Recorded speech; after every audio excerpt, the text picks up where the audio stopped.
morning, top of the morning, top of the top of the top. Good morning, good morning. This is Getting in the Green with Perfect Strangers. I am your host, Just Duro, and I got my man staying on brand as always. He's over there. Corey, Green Hoodie Legend. What's good, baby? Hey, not much, man. Rough day yesterday with no ball to watch, but at least they staggered these games. We get to watch a little basketball all week long. Yeah. Funny thing is, I mean, this is coming to a close here, right? We are at the final two games. Then there will be just one, and there will be only one. So, um, I didn't. I'm telling you right now, man. I didn't think Dallas was going to do what they did to the Suns game 7. That was insane.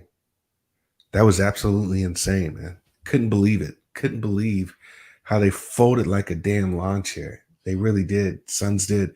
And now you got all this steam, man, on Dallas. You do.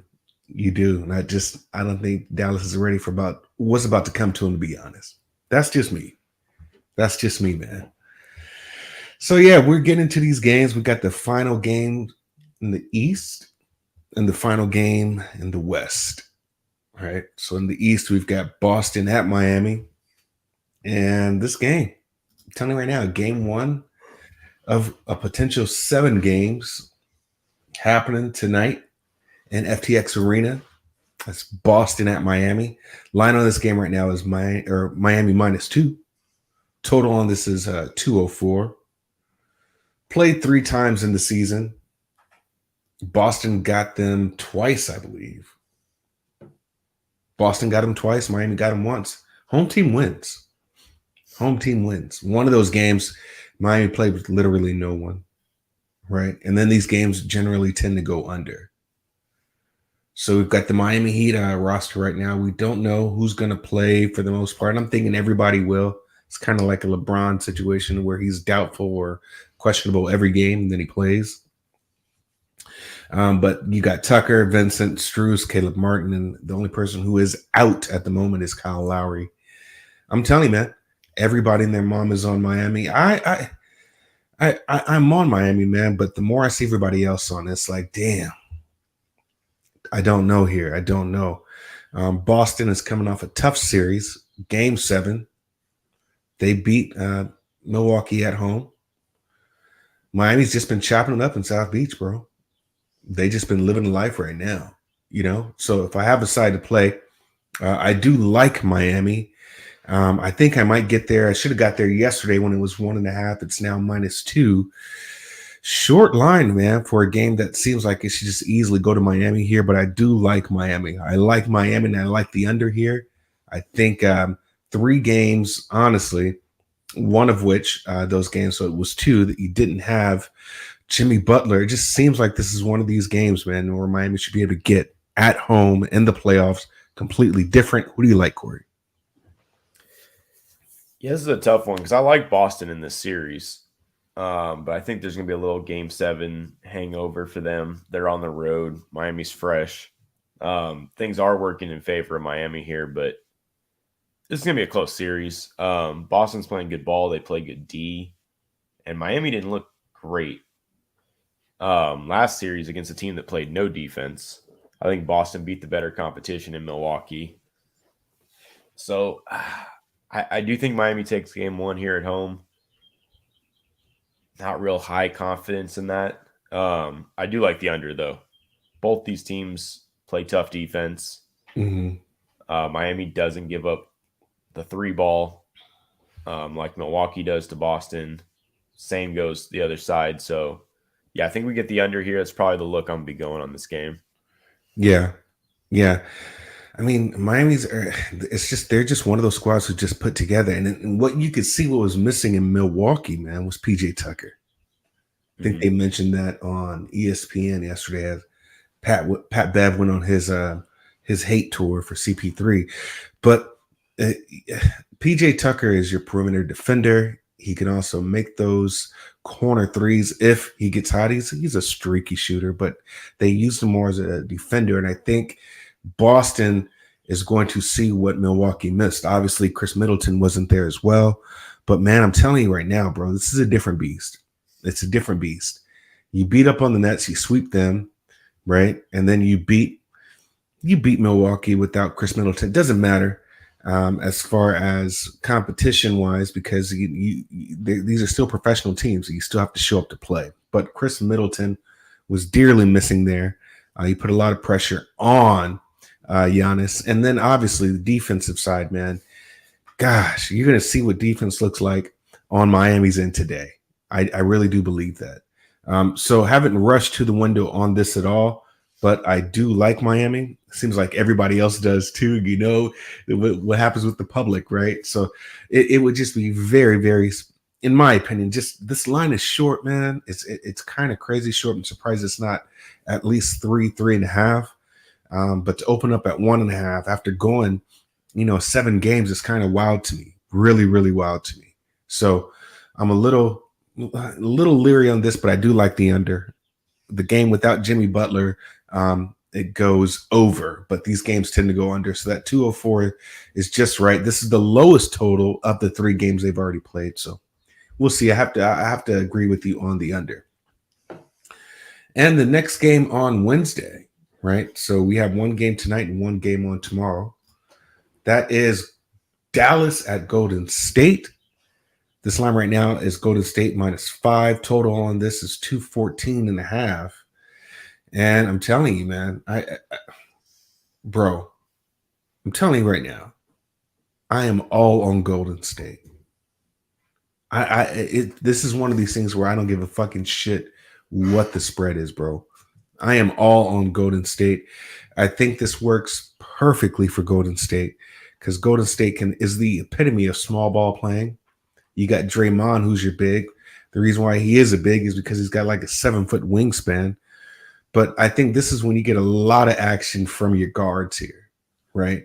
I think, Clay hasn't been the same here, but I do like Jordan Poole to go off. I do like Steph Curry to go off. I do like Wiggins to play some good defense and have his games where he goes off. But this game 1's going to show everything. They've already played themselves, man, 4 times. Dallas has beat them 3 of the 4, and that's saying a lot. But at the same token, I know there's more to look into than that. But Golden State is just where it is. All these games, 4 out of the 4, 2 have gone over, 2 have gone under. And the funny thing was they played 4 games all this year, right? This is kind of fresh as well. They didn't play in the beginning of the season. They played January 5th, January 25th, February 27th, and March 3rd. So I'm telling you now, man, Dallas is on a huge high horse with their win over Phoenix. This is a different beast. I think Golden State's going to go to the finals here. So I do like Golden State -5. This is one of the lower lines, if you will. The first 2 were 213.5, 212. The next 2 were 218.5 and 221. I think this game goes over. I do. I really do. Who do you like here? This is another one where I think Golden State could take game 1 here. Dallas off a little, riding the wave, but also just tired. From that Phoenix series. As far as the series goes, though, man, I think it's just going to come down to who can dictate the tempo. If it gets into a running game, Golden State takes them. But if they let Luka control the tempo like he did in that Phoenix series, that Dallas team's tough to beat at home, especially. You don't want to play Luka in a game 7, man. So I don't know. I'm torn on this one. I do think Golden State probably takes game 1. I think Dallas is going to be tired, probably come out a little flat. And they're pumped up in Golden State right now. Mm-hmm. Clay shot well game 6, shot great. He did. He came alive. So hopefully he's kind of found his stroke. I think it's going to be a good game, man. The 5's a little wide, but I do think Golden State's the side here. As far as the over, again, it just comes down to tempo. Dallas is going to try and slow this thing way down. But if Golden State's able to get out and run, this thing should go over as well. But I don't know. I haven't picked a side a spot to bet here yet. So probably look at this one over the next day or so. But I think in Dallas's favor, they got the extra day of rest compared to Boston. Boston, right? So I think that does help them. But yeah, I'll take a look at this. I think it's a good game. I think it's going to be a good series. I wonder which is the longer flight. Probably have to be Boston, Miami, right? Then Dallas to Cali, NorCal. It's probably about the same. I remember an interesting quote that Draymond said. He's like it. Everyone talks about being tired. He was talking about Game 6 and winning against Memphis, and he says the thing that we didn't want to do was get on that plane, that 4-hour flight. He's like the game is a game, but the biggest thing we didn't want to do was get on that 4-hour flight. That's what bothers us. And it was just interesting that he said that, to where we talk about players being tired from the game, players having long series. But, Dre could just be kind of, no, Dre's very honest when it comes to just talking. He doesn't give a shit what he says. Yeah. But when he said it wasn't really the game being played in Memphis, it was just that flight. And I think there's a lot of things that happen. Well, not think, but there's a lot of things that happen behind the scenes, and getting yourself prepped, getting on a flight, having to pack clothes and things like that. So it's just interesting that he said the flight really was more bothering than going to actually play the game in the arena. So just kind of wondering how that flight was for Dallas. But at the same time, it wasn't that long if they didn't go back home, right? If they went straight from Phoenix to California, that was probably about an hour or so. So we'll see. We'll see, man. Too, they've kind of, they got the injured Nuggets in the first round. They get Ja Morant out in the second round. I want to see Golden State against a healthy team, because they haven't looked great playing these banged up teams. Right. So I'm be interested to see how they handle Dallas's defense. And Luka, who's just kind of been in takeover mode offensively, at least controlling the offense. So yeah, what do you think about Dinwiddie? Do you think that was kind of just a one-off game? Well, technically one-on game to where he scores 30 points. I mean, do you think he's going to have those kind of games again against Golden State? I don't know. I don't trust him. I don't trust him, but I think Brunson has a decent series here because they're going to have to probably stick Curry on him. I think he's going to try to drive to the rack, throw his shoulder into him, and go to work. Because I think they put the better defenders on Luka. Yeah. Dinwiddie's just, I mean, if he's hot, then Dallas is real dangerous. But I wouldn't be counting on that. This is something very interesting also. You and I were talking about Phoenix when they played New Orleans, right? And we were going back and forth about Herb Jones and Jose Alvarado, and it seems like the game plan really was to run the shit out of Chris Paul, right? Mm-hmm. Just run this guy. And it seemed like Jason Kidd kind of had that same game plan in the latter part of the series, especially after his birthday, to where Chris Paul just seemed spent, ran so much, and they put so much pressure on him that, he's injured all of a sudden, My question is, if that was the case, there's no way they could try to do that with Steph, because it's quite the opposite. Steph is going to run around. He's going to run everywhere, right? So do you think that's it's going to be a little harder for Dallas to play that type of defense, to where they're just going to stick to a guard and just try to run them when you can't do that with Golden State? No, I think they play this one a little differently. They're also able to switch against Golden State across the five. So Golden State's going to just match their size, playing the small ball. Mm-hmm. I think you see a lot of switching on the pick and rolls, but I think it's just one of those situations where, you're not going to, Phoenix was very set in what they wanted to do. What's up, mm-hmm. Cameo? Oh, the guy. He's back in action. So Um, yeah. yeah, I think they played a little differently, but yeah, Dallas is they're going to play tough defense, with something Golden State hasn't run into. Mhm. But the bigger, I think it's tempo. Tempo is the biggest issue here. If you're getting out and running, then Golden State's going to be tough here. They're going to be tough to hold on to. But if Luka gets to, walk the ball up the court every play, I think the half court game favors Dallas. Yeah, we'll see, man. I'm telling you, man, this is going to be, you can't double up on any of these guys. So yeah, it's going to be a lot of switching. Yeah. Right. We know that any of these guards can get off, man. Any of these guards can get off. So we will see. We will see. Let's get into our leans for these two games here. Hey, yo, I woke up, I'm not dead. Smoked up, got out of bed. Gotta see the green, otherwise I see a lot of red. Watching what I say around some of y'all. I want to dig deeper into these numbers here, man. But I do like Miami, right? It's already moved a hook. I liked them yesterday at 1.5. So it has moved up a hook. I do like the under as well. These games tend to go under. Only game that's gone over is the game without, half the Heat players. So I do like the Heat and the under, and I do like Golden State. I think I'm going to make that official. So my lean right now is Miami Heat -2 and under 203. And for tomorrow's game, it's going to be Golden State -5. Who do you like? Yeah, so far I got to lean on Miami game under. That's it right now. I am probably going to look at some first quarters, though, for these home teams. And see if there's a little, sluggish. Oh, getting into the quarter action, Corey. Yeah, we got to dive into the quarters here. See if they can jump on them maybe first quarter, the home teams here. But yeah, right now I do like that under in the Miami-Boston game. I think we get a grinded out kind of start. Gotcha. All right, let's get into our official picks.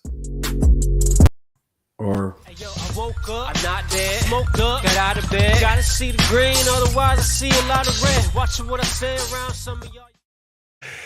My tab moved down a little bit. All right, official picks I'm going with, man.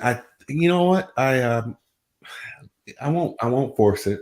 I do want to look at some numbers here. But my official pick is definitely Golden State -5.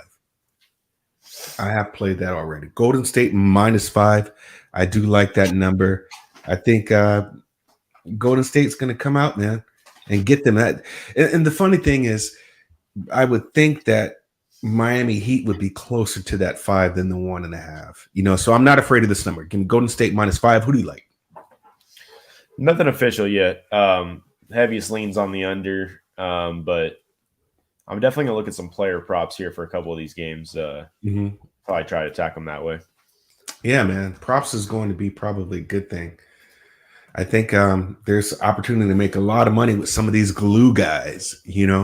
I think it will be in both series, if you ask me. Max Strus might be a guy that you want to look at. Bam Adebayo might be a guy you want to look at. He kind of was really, really bad in the last series because once Giannis, got into action. So we'll see. Or not Giannis. Embiid, Joel Embiid just lost it. But yeah, once Joel Embiid came back for game 3, man, Bam was kind of non-existent. So you made money the first 2 games with him. And then Joel Embiid comes back, and then, all your props, you should have just took the under on points and rebounds and assists. So we'll see, man. We will see. All right. That is the show, man. Make sure you like and subscribe. We went over tonight's game. We went over tomorrow's game. We're going to dig deeper into these numbers. I think there is some money to be made with some glue guys. Corey, which glue guy do you think will possibly be a surprise to you out of the 2 games? I think Tyler Hero steps up this series, man. He had a really bad last series. But he's one of those guys. If he gets going, man, he's hard to stop. So I think we see a big series out of Hero here. Okay. I like it, man. Make sure you follow us on the Twitter machine as we post our picks there. It's Daryl and it's Green Getting. And until next time, man, we will see you, Thursday? Yeah, I think we're back Thursday. Back on Thursday. It's kind of sad, man. This season's coming to a close here. It's kind of crazy. One NBA season almost wrapped up. So we will see, man. Y'all be easy.